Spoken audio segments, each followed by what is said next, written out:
সবাইকে দেখছি গোস্ত রান্নার ভিডিও দিতে, তো আমি একটু অন্যরকম ভিডিও নিয়ে আসলাম। মাত্র দুদিনে কিন্তু কুরবানির গোস্ত খেতে একদম ভালো লাগছে না, বোরিং হয়ে গিয়েছি।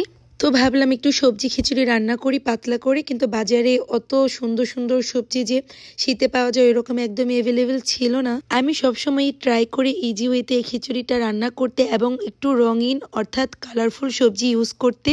তবে বাজারে আমার চাহিদা মতো সবজি না পাওয়ায় বাসায় যা ছিল তাই দিয়ে শুরু করলাম। এই রান্নাতে ডালের পরিমাণও কিন্তু বেশ ভালো দিতে হয়, আর ডাল দিলে খিচুড়িটা খেতে ভালো লাগে। অনেক রকমের ডালই বাজারে পাওয়া যায়, তবে বাসায় 2 রকমের ডাল ছিল, তা দিয়েই শুরু করলাম। আর এই খিচুড়ি আমার অনেক অনেক বেশি পছন্দের। আমি তো একবার রান্না করলে 2 দিন ভরে খাই। আমার বাসায় মাত্র 3 জন লোক থাকা সত্ত্বেও এতগুলা রান্না করতেছি।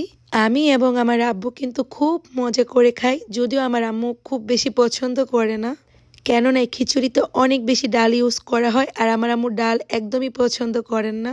যারা মাংস খেয়ে বোরিং হয়ে গিয়েছেন আমার মতো, কোনো কিছুই মজা লাগতেছে না, তারা কিন্তু খুব ইজি ওয়েতে এই খিচুড়িটা রান্না করে খেতে পারেন। সকাল সকাল রান্না করে সবাই খেলে বেশ ভালো লাগে। আমাদের যেহেতু সময় অনেক কম বা বিজি থাকা হয়, এজন্য রাত্রে রান্না করা। তো আমার মতো সবজি খিচুড়ি কে কে পছন্দ করেন অবশ্যই কমেন্ট করে জানাবেন, এবং ভিডিও দেখে কারো ক্রেভিং হচ্ছে কিনা তাও কমেন্ট করে জানান।